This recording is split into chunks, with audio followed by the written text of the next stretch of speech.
Assalamualaikum warahmatullahi wabarakatuh. Kembali lagi Diana Abdurrahman Channel. Bagaimana kabarnya sahabat my dear semuanya? Semoga sahabat my dear dimanapun berada dalam keadaan sehat walafiat. Alhamdulillah kita bisa bertemu kembali di podcast ini ya. Di episode kali ini kita bertema tentang MUA. Seperti biasa sahabat my dear semua, pastinya saya nggak sendiri. Di episode kali ini aku mengundang narasumber yang pastinya cocok dengan tema kita.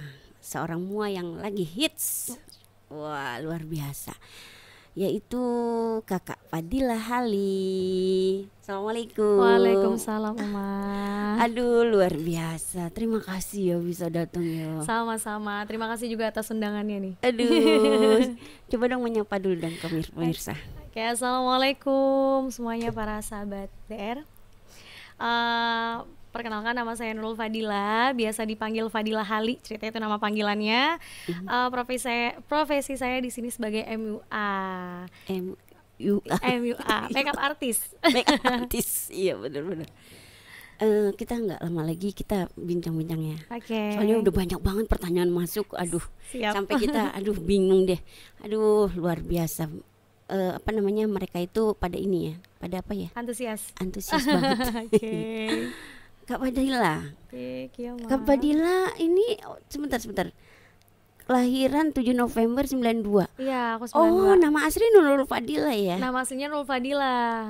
Ceritanya nama Fadila Hali itu nama panggung ceritanya dulu tuh. Oh gitu.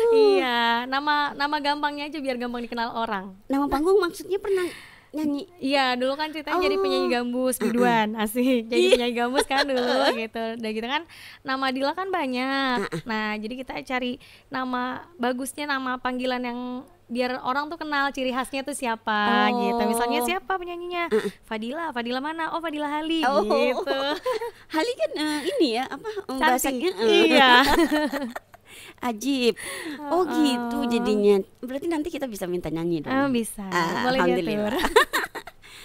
Oke, selanjutnya pertanyaan sekarang. Kak Fadila Hali, seorang MUA yang luar biasa. Ceritain dong Kak, singkatnya Kakak bisa menjadi MUA hebat seperti sekarang ini. Oke, cerita singkatnya nih. Kalau dibilang singkat panjang banget soal perjalanan emang. Ya kurang lebihnya kayak gini. Gimana sih ceritanya Dila bisa sampai jadi MUA gitu ya. Jadi awalan tuh sebenarnya karena Dila hobi make up gitu. Karena karena nyanyi itu dituntut harus make up. Terus pas nikah kebetulan kurang puas sama hasil make upnya gitu. Karena zaman dulu masih tahun 2012 itu perias tuh jarang kan gitu. Makanya ketika pas nikah itu ngerasa aduh kok kurang cantik ya gitu, kurang bagus ya gitu. Namanya nikah sekali seumur hidup. Kita maunya kalau bisa yang bagus gitu kan. Maksudnya biar kitanya juga nggak nyesel, namanya sekali seumur hidup kan, pernikahan itu nggak bisa diulang. Dan ternyata Dila masih kurang puas sama hasilnya. Nah dari situ terpacu lah gitu. Dari situ terpacu karena tahun 2012 itu perias masih jarang yang muda gitu, kebanyakan masih orang-orang tua, makanya dulu kan disebutnya tukang rias gitu kan. Belum ada tuh muat tuh belum ada. Dulu tuh disebutnya tukang rias gitu. Nah terus terpacu lah di situ, aduh pengen nih gitu. Mulailah dari awal tuh henna dulu. Tadinya henna dulu di Laumat. Tadinya henna, terus lama-lama belajar make up. Apalagi dulu kursus itu masih jarang. Kursus private itu masih jarang. Paling kayak lebih ke workshop kayak gitu-gitu. Private pun kayak masih terbatas lah gitu. Nah jadi dulu masih modal YouTube. Untung sudah ada YouTube tahun itu 2012 tuh sudah ada YouTube. Itu pun belum terlalu banyak tutorial make up yang kayak sekarang gitu. Produknya dikasih tahu, brandnya dikasih tahu gitu. Kalau dulu tuh masih minim banget sama ilmu. Nah makanya dari situ terpacu buat harus bisa gitu. Kita harus bisa bikin orang seneng di momen yang sekali seumur hidup dan nggak bisa diulang gitu. Alhamdulillah dari situ mulai belajar. Tadinya otodidak, cuman nggak bisa otodidak juga, terus ikutan private workshop sampai akhirnya tertarik lah, seneng lah sama pekerjaan ini gitu. Dan alhamdulillahnya mulai terima kayak ada job satu-satu dari makeup wisuda, makeup lamaran gitu. Terus temen siapapun temen setiap hari Dila suruh ke rumah, Dila latihan terus gitu sampai akhirnya bisa. Oh luar biasa. Gitu. Berarti 2012 ya? 2014 deh, 2013 perjalanan mulainya, 2014 mulai terjunnya. Oh, Gitu. tuh luar biasa tuh. Jadi memang dari niat tuh niat baik ya. Awalnya tuh niat baik, pengen mengembirakan orang. Nah, kalau menikah nanti dia tuh apa namanya puas gitu ya dengan make upnya. Oh luar biasa. Terus di sini apa lagi nih? Apakah profesi ini harus ditempuh melalui kursus make up? Oh, kalau untuk kursus itu wajib. Sekalipun kita memang bisa gitu, orang otodidak banyak. Asal sekedar bisa make up itu banyak gitu. Asal sekedar kita make up pribadi pun itu bisa. Cuman untuk menjadi seorang make up profesional itu kita tetap harus privat, harus kursus, harus latihan terus gitu. Iya. Sekalipun kita kayak misalnya cuman private sekali 2 kali itu nggak cukup gitu. Kita harus latihan terus sampai sekarang pun Dila udah sampai saat ini Dila masih tetap ikut kursus, ikut private gitu. Nggak sampai di situ aja. Iya, jadi nggak bisa hanya dengan bermodalkan kita. Saya bisa makeup kok. Iya, memang bisa makeup. Cuman makeup itu ada tekniknya juga. Nggak bisa sembarangan. Gitu. Benar. Iya. Wah luar biasa ya. Terus di sini pernah nggak ada hambatan atau kendala ketika merias pengantin? Oh, hambatan ketika kita merias pengantin di lokasi ya. Oh, banyak. Kalau hambatan itu banyak Muma. Karena kita pertama kali ketemu sama kliennya kan, gitu. Biasanya diadakan tes make up biar kita tahu nih karakter wajah pengantinnya atau kondisi muka pengantinnya. Cuman kan nggak semuanya ikut tes make up kan, kayak gitu nanti. Jadi kita ketemu di lokasi. Kadang tes make up bagus, pas di hari H entah wajah dia yang breakout gitu, jerawatan, entah yang berminyak, entah kondisi di lapangan ruangannya gerah, gelap segala macem gitu. Jadi makanya perlunya private itu biar kita bisa mengenal segala kondisi gitu. Ketika kita ketemu sama klien yang berjerawat, oke, berarti kliennya harus kayak gini, foundationnya yang ini, primernya yang ini gitu. Kalau misalnya orangnya berkeringat atau segala macam, berarti kita harus ngatasinnya kayak gini gitu. Kalau dibilang ada hambatan banyak banget, nggak cuma dari faktor pengantinnya aja, kayak faktor keluarganya pun itu bisa jadi penghambat juga. Gitu. Nah terus nanti gimana tuh? Ya pinter-pinternya kita aja. Makanya biasanya kalau make up minta ruangan khusus pengantin yang memang khusus pengantin. Gitu, itu nggak ada orang lalu lalang, nggak ada orang lewat. Karena namanya kadang misalnya keluarga lihat segala macam, itu dempul amat make upnya belum jadi, gitu kan? Gitu. Iya, kayak lipstik pucat, lipstiknya pucat banget, padahal mungkin requestan pengantin atau memang belum selesai. Cuman namanya keluarga pro kontra itu ada kan, apalagi misalnya si keluarga nyaranin makeup ini, tapi pengantinnya maunya sama ini, gitu. Mungkin karakter makeupnya beda, selera beda, udah akhirnya jadi perbincangan deh, itu perdebatan deh tuh, gitu. Wah itu kayaknya bakal terjadi sama saya dan anak saya.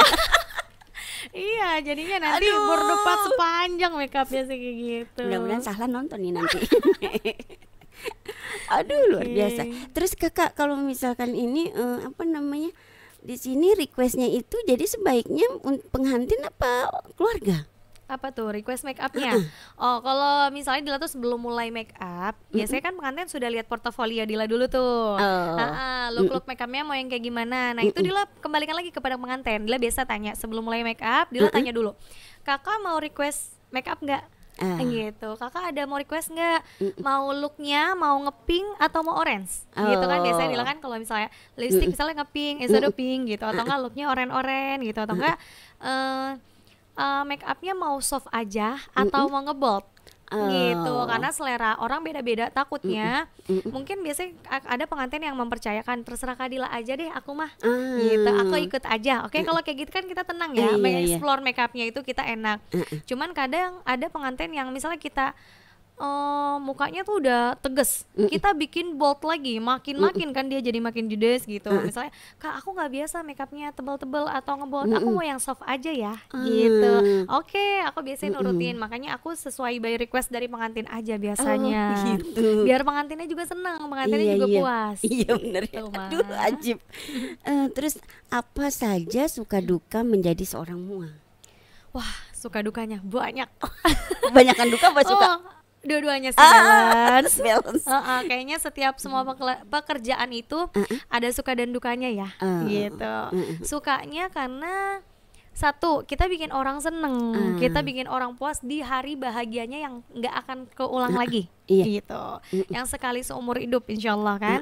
Terus pekerjaan yang fleksibel, karena tidak mengharuskan kita kerja dari Senin sampai Minggu atau Senin sampai Jumat, dari jam sekian sampai jam sekian, gitu kan. Gitu. Karena pekerjaannya biasanya kalau wedding itu hanya di Sabtu Minggu, gitu kan. Itu paling umumnya orang nikah itu Sabtu Minggu kan, gitu.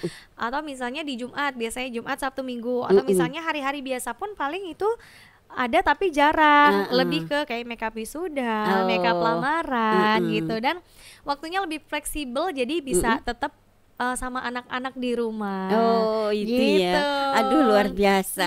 Wah boleh juga nih pekerjaan-pekerjaan seperti ini. Paling kalau dukanya ya kita harus bangun dari jam 2 malam, jam 3 malam kita udah harus jalan. Apalagi misalnya kita ada 2 lokasi gitu, misalnya nggak cuma satu lokasi di situ aja, berarti kan prepare misalnya jam 3 kita udah harus di lokasi pertama. Kalau jaraknya deket mungkin dari jam 2:30 kita bisa jalan. Cuman kalau jaraknya jauh jam 2 udah harus jalan. Berarti ketahuan kan kita harus bangun jam berapa?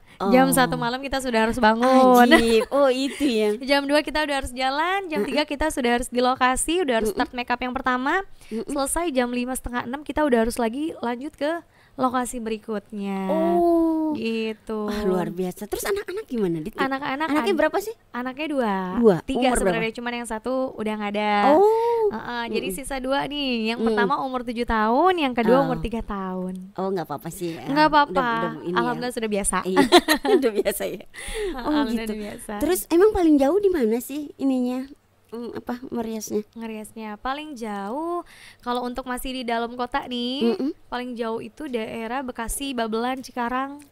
Masih Serang, masih di situ. Jakarta Barat, Jakarta Selatan, Jakarta Utara deh, itu paling jauh deh tuh. Cuman kalau untuk keluar kota paling jauh ke Solo. Sempat ngerias di Solo juga. Oh gitu ya.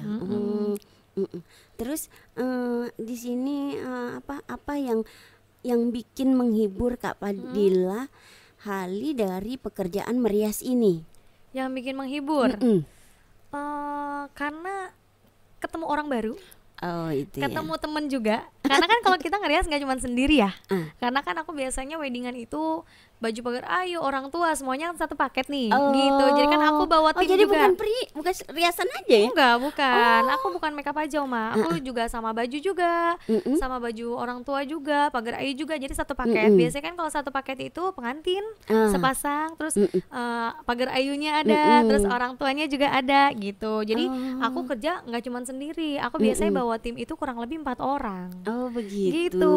Jadi senengnya tuh pas di lokasi, namanya kita udah mumet di rumah kan, gitu kan. Iya, banyak bener. di rumah kan ada aja namanya punya anak juga, ada kerjaan juga kan. Biasanya pusing di rumah tuh sama problematika yang ada di rumah. Ketika kita keluar sambil kerja ketemu temen, nah di situ bisa cerita-cerita, ngobrol, curhat. Nah itu deh yang bikin seneng. Walaupun biasanya mungkin orang buat bikin ngehibur diri mungkin jalan ke mall, main apa segala macam. Kita enggak, cukup kerja. Ketemu teman itu udah menikmati banget ya, menikmati, enjoy ya. Alhamdulillah menikmati banget sama pekerjaan ini, alhamdulillah. Keren. Terus apa ya? Para wanita siapapun pasti ingin terlihat cantik paripurna. Tapi bagi yang budget dan waktunya terbatas, bagaimana nih Kak? Mungkin ada tips-tipsnya untuk bisa cantik tanpa harus pergi ke salon? Oh banyak tips-tipsnya. Kalau misalnya gini, kita nggak punya budget banyak nih. Budget kalau misalnya mau ikutin yang high class, dikit-dikit ke salon ya kan, dikit-dikit perawatan. Nggak perlu juga sih sebenarnya kayak gitu. Kayak sekarang tuh produk-produk lokal juga udah banyak banget yang bagus-bagus, yang murah-murah. Tergantung dari kitanya nih, si wanita-wanita ini gitu ingin tampil cantik, gimana caranya dengan merawat diri tanpa harus ke salon. Banyak banget sekarang di YouTube itu udah banyak banget tutorial make up di YouTube, di Instagram, di mungkin di TikTok juga banyak banget informasi-informasi yang sebenarnya bermanfaat banget kalau kita mau cari gitu Uma. Kalau misalnya kita mau cari informasi itu sebenarnya banyak banget kayak gimana caranya biar tampil cantik dengan produk murah. Apa aja sih produknya? Coba cari di YouTube, searching produk-produk apa yang murah biar ini gitu kan. Iya. Balik lagi tinggal kita kitanya aja, yang penting kitanya kalau udah tahu produknya apa segala macam, tinggal kitanya aja ngerawat diri nih gitu. Cari tutorial di YouTube, di TikTok. Oh caranya kayak gini, bikin foundation caranya kayak gini, pakai lipstikan aja biar cuman pakai lipstik gimana caranya biar cantik, caranya kayak gini gitu. Ya, informasi itu banyak banget sebenarnya, tinggal kitanya aja. Wanita tuh harus cantik. Iya. Nih Kak, lagi nih Kak. Biasanya ketika merias pengantin kakak butuh berapa lama ya untuk selesai? Oke. Untuk ngerias pengantin butuh berapa lama waktunya? Kurang lebih 1,5 jam. 1 jam paling cepet untuk make up. 1,5 jam deh, 1,5 jam sampai 2 jam itu untuk make up. Pakai baju segala macam itu udah 2 jam udah cukup. Udah cukup Mama. Iya. Tapi enggak selalu yang hijab aja kan? Enggak selalu hijab aja kok. Aku terima non hijab juga. Cuman karena kebetulan mungkin di portofolio aku itu kebanyakan hijab. Iya. Karena kebanyakan hijab, jadi lebih banyak peminatnya mungkin yang hijab ya. Gitu. Di sini profesi MUA ini sepertinya menjanjikan ya, karena tidak hanya perempuan, laki-laki pun banyak yang profesional dibilang ini. Mungkin bisa diinfokan kepada sahabat My Dear, jika ingin menggunakan jasa MUA itu tarifnya kisaran berapa? Aduh bahas tarif agak ngeri-ngeri sedup ya. Gimana dong? Kalau dibilang menjanjikan, insya Allah semua pekerjaan sebenarnya menjanjikan asalkan kita niat, kitanya kerja keras, kitanya serius di bidang itu, kitanya fokus, semua pekerjaan pasti akan menjanjikan gitu. Kalau untuk tarif itu relatif. Berbeda-beda, jadi setiap MUA itu punya tarifnya masing-masing gitu. Kita nggak bisa menyamaratakan antar MUA satu dan MUA yang lainnya gitu karena dari jam terbang, dari mungkin kualitasnya juga gitu, dari mereka sudah private kemana aja gitu, jadi nggak bisa disamaratakan. Jadi pokoknya kalau memilih MUA kita harus cari yang sesuai selera sama kita, yang sesuai budgetnya sama kita gitu. Kalau dibilang menjanjikan ya asal kitanya rajin gitu, asal kitanya rajin bikin portofolio, kita rajin konten, mungkin kitanya juga rajin bikin story. Jadi nggak cuman upload tentang makeup aja sih sebenarnya. Apapun kegiatan kita yang memang bermanfaat di luar makeup bisa kita bikin storyin di Instagram gitu ya. Akhirnya orang ngeliat, jadi orang nggak cuma tertarik sama makeupnya aja, tapi orang tertarik sama si muanya juga Uma. Gitu.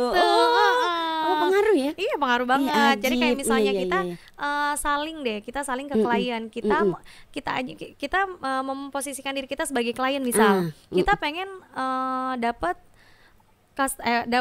MUA yang humble kan, enak diajak ngobrol, enak diajak cerita, atau yang humble deh, minimal banget yang humble. Nah kalau misalnya kita dapat yang humble kan kita jadi enak nih. Akhirnya misalnya dia udah pakai, terus temennya pakai si ini aja, orangnya enak gitu, orang yang nggak judes. Nah kan itu jadi income lagi buat kita ya kan, promosi gratis gitu.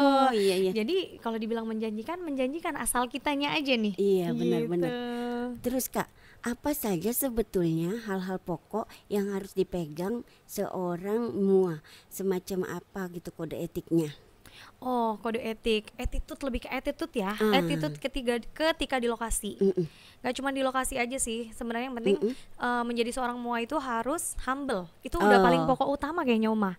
Kitanya harus humble sama klien, harus informatif, harus komunikatif sama klien gitu. Karena ketika kita sudah terlihat judes banget, nggak mau, nggak jadi gitu, kayak kelihatan dari pandangan pertama gitu ya. loh. Iya pengaruh ya, pengaruh banget. Karena itu pun Dila megang ini karena Dila belajar dari sekitar.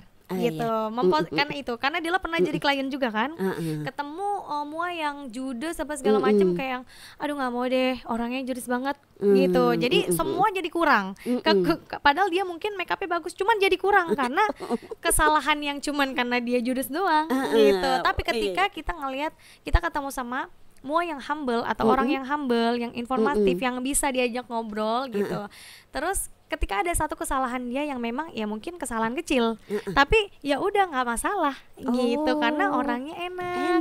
Jadi ketutup satu kesalahan itu karena pribadi kita yang baik gitu, pribadi kita yang humble. Biasanya yang dicari sama klien tuh yang seperti Kayak gitu itu ya. Uma gitu. Pokoknya yang sopan, di lokasi juga sopan Iya. gitu. Ih, dia mau manggilnya Umah deh. Dari mana sih tanya? Pasti nih dari ini nih asistennya nih. Iya, habis panggil Uma ikut aja deh. Kakak, kan nih aku kan punya anak nih, gadis nih ya. Nah, terus nanti tuh antara orang tua dan anak itu untuk menyepakati gimana sih baiknya, Oh Kak? gitu, curhat ya Bun. Curhat ya Ma, sekalian nih. Nah sekarang gini, kalau cekcok antar orang tua dan anak, aduh itu sudah bukan 1-2 klien kayaknya yang Dila hadapi Uma. Gitu ya. Oh banyak. Terus dari Dila mulai terjun di dunia makeup itu, bertemu sama klien yang cekcok antar orang tua dan anak itu sering banget Ya gitu. ampun, aduh kasusnya kaku deh. Karena gini, karena mungkin zaman kita, zaman dulu, zaman orang tua dulu, atau aku pun masih 2012 masih yang anak harus nurut sama pilihan orang tua. Udah pakai ini aja, Prias teman mama aja. Harganya bisa cincai. Nanti kita minta tambah apa aja enak. Kalau sama yang itu kan belum pernah lihat kan, belum tentu bagus segala macam kayak gini. Mungkin anak dulu ya udah iya. Karena belum ada macam Facebook, Instagram, informasinya masih minim. Cuman untuk sekarang udah nggak bisa Uma, karena sumber informasi tuh banyak dari TikTok, dari Instagram, dari Facebook. Itu anak-anak zaman sekarang kayaknya lebih pinter. Gitu ya, maksudnya lebih informatif juga dan banyak referensi gitu. Jadi setiap hari tuh anak-anak yang udah umur sekitar 17-an ke atas sudah lihat Instagram untuk mencari referensi. Aduh gue kalau mau nikah nanti kayak gimana ya. Oh iya, Ajib. mereka sudah punya dream come true duluan dari sebelum mereka jadi mereka sudah punya planning duluan. Dari jauh sebelum mereka punya jodoh pun mereka sudah punya planning biasanya. Ya salam. Biasa kayak gitu, bilang kata, aduh nanti aku nikah maunya konsepnya kayak gimana ya, maunya bajunya apa ya, maunya tendanya nanti kayak gimana ya. Apalagi setiap tahunnya kayak model-model make up, model baju, model hijab, sampai model tenda itu makin bagus, makin variasi gitu. Jadi anak zaman sekarang tuh lebih yang nggak mau kayak zaman dulu gitu. Aku maunya yang kayak zaman sekarang. Karena apalagi misalnya temennya pakai dan itu bagus, loh dia nggak mau dong nanti nikah jelek karena nanti disaksikan teman-temannya gitu. Aku nggak mau pilihan Numa, nanti aku kalau jelek gimana gitu. Aku maunya tendanya yang kekinian, make upnya yang kekinian. Dan satu sisi orang tua pun tidak bisa memaksakan, nggak bisa memaksakan juga. Untuk yang dulu mungkin nurut, ya iya nurut. Iya dulu aku cuman apa adanya. iya, cuman kalau sekarang lebih ke beban moral ke anaknya nanti Uma. Gitu. Nanti kalau misalnya make upnya nggak sesuai, baju nggak sesuai, terus tendanya jelek, nanti dia kecewa. Nanti jadi dia terus-terusan akan membandingkan sama gitu ya. temen yang lain, kayak Uma sih lagian kan kemarin aku maunya ini gitu. Aduh, mudah-mudahan salah nggak nonton yang ini, yang bagian ini nggak nonton. Biasanya kayak gitu soalnya. Ya Allah, aduh gimana dong nih? Padahal pengen lama banget nih ya, pengen apa namanya ditanyain banyak banget, tapi Nanti setelah sayang ini deh. tapi sayang banget waktu juga yang kita harus terbatas ya. Aduh sayang banget ya. Terus ada lagi nggak closing statement dari buat pemirsa? Oke, ini untuk teman-teman, karena kita lagi ngobrolin tentang MUA nih, yang mungkin untuk teman-teman yang memang pengen jadi seorang MUA, gimana sih kiat-kiatnya atau apa aja langkah-langkah yang harus diambil, misalnya kayak gitu. Kalau kalian merasa kalian punya potensi di bidang ini, di bidang makeup kalian suka, kalian kembangkan. Jangan mikir yang MUA tuh enak ya, uangnya besar segala macam. Jangan pikir ke situ dulu, gitu. Pikirkan gimana caranya kalian menjadi seorang MUA yang bagus, yang punya berkarakter segala macam kayak gitu. Jadi itu dulu yang dikejar, jangan lihat karena enaknya doang. Aduh, mungkin yang kelihatan enaknya cuman dukanya pun banyak gitu. Tapi ketika kalian merasa memiliki potensi di bidang ini, latihan terus, kejar terus, kembangkan terus gitu. Karena semua pekerjaan jangan ngerasa ih tapi kan Sabtu Minggu doang menjanjikan kayak nanti kalau misalnya aku nggak dapet job gimana gitu kan, pasti ada yang berpikir kayak gitu. Jangan berpikiran seperti itu dulu, karena semua akan dapet job asal kitanya rajin gitu, asal kitanya bisa mengembangkan potensi yang kita punya gitu. Nah, saran untuk yang mungkin mau mencari mua, yang mau nikah juga. Nah, saran-saran dari Dila adalah pilih MUA yang memang kalian senangi. Dari hasil make upnya, dari hasil bajunya mungkin, dari hasil hijabnya, pokoknya yang kalian senengin deh. Karena referensi sekarang tuh banyak banget.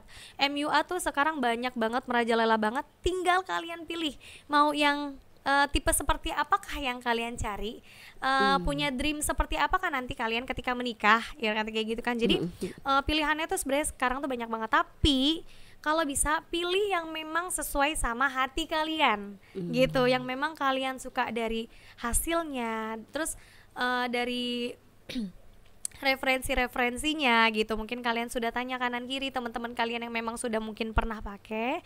Nah, itu bisa jadi pertimbangan kalian juga. Sama satu lagi, obrolin ke orang tua.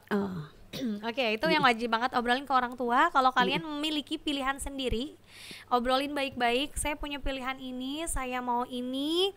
Coba bawa orang tua untuk ke lokasi untuk lihat langsung. Gitu. Jadi biar orang tua juga percaya. Gitu, biar orang tua juga oh ya udah, oke, gitu. Coba pertimbangkan baik-baik biar nggak jadi perdebatan nanti gitu. Jadi nanti pas di pelaminan nggak yang main jurus-jurusan kayak gitu, enggak gitu. Pokoknya harus, namanya sekali seumur hidup, pokoknya pilih yang memang sesuaikan sama budget kalian. Kalau misalnya memang mau yang mahal, kumpulin dari sekarang uangnya. Biar bisa merealisasikan dream come true-nya Uma. Karena dulu juga Dila nikah mungkin budgetnya juga belum memadai kan segala macam. Makanya kemarin pas sunatan, pas hajatan sunat anak tuh jadi ini, pokoknya sekarang sunatan mau bagus gitu, pokoknya make upnya mau yang ini, bajunya mau yang ini, kayak gitu ya. Iya bener Uma, sampai suami terserah deh gitu. Karena kita yang punya keinginan, kalau nggak tercapai itu memang sedihnya lo bukan main, karena sesuatu yang nggak bisa diulang. Makanya kemarin acara gambusnya mau ini maulid, mau ini ceramahnya ini, alhamdulillah terrealisasi semua dan alhamdulillah senengnya masya Allah gitu. Pokoknya harus yang sesuai sama hati lah. Iya aduh ya memang saya aku lihat juga kakak ini juga ya deket juga sama Habaib, deket ini, jadi berkah ya kayaknya. Alhamdulillah karena ini gimana ya, dunia akhirat harus balance ya Uma. Gitu ya. Gitu ibaratnya kayak gitu. Kalau ngikutin ngejar dunia doang, ngejar uangnya doang, nanti kita jauh sama akhirat kayaknya nggak tenang juga Uma gitu. Tapi cukup mua aja ya, jangan gambusan ya. Nanti si Halimah gimana? Nanti yang lain nggak kebagian. Udah saya cukup jadi MUA aja udah. Aduh luar biasa deh, keren banget hari ini. Aduh sahabat Mediar, ya mudah-mudahan bermanfaat bincang-bincang kita ini ya. Kita sebenarnya susah banget loh cari Kak Padahal Hal itu susah banget. Ini alhamdulillah ada Uma di rumah. Aduh luar biasa. Ya mudah-mudahan anakku nanti bisa sama Kak Padahal Hal. Amin, insya Allah, ditunggu pokoknya. Bisa diatur. Aduh terima kasih my dear. Aku ada satu kalimat ya, aku suka juga sih kalimatnya dari Khalil Gibran.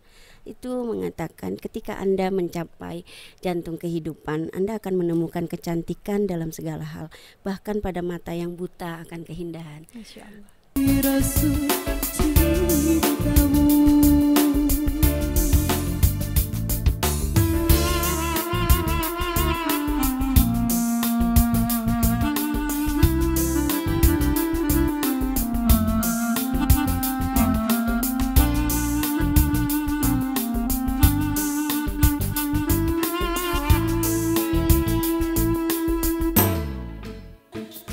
Aisyah, romantisnya cintamu dengan